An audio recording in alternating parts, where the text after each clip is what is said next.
Hello hello Gauri, వింటున్నావా?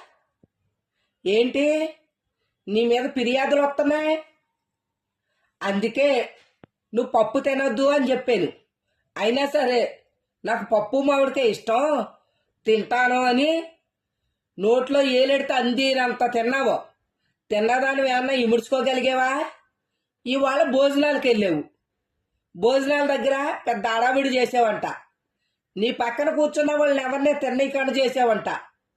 వాళ్ళేమో కచ్చిబులు అట్టుకెళ్తాం మర్చిపోయారంట. ఏం పని అది? ఆ ముక్కులు మూసుకోలేక అందరూ చస్తున్నారంట. అందుకే నిన్ను పప్పు తింటాం తగ్గించా అంటే నువ్వు అయినా మానకుండా తింటానే ఉన్నావు. బయటికి వెళ్ళినప్పుడు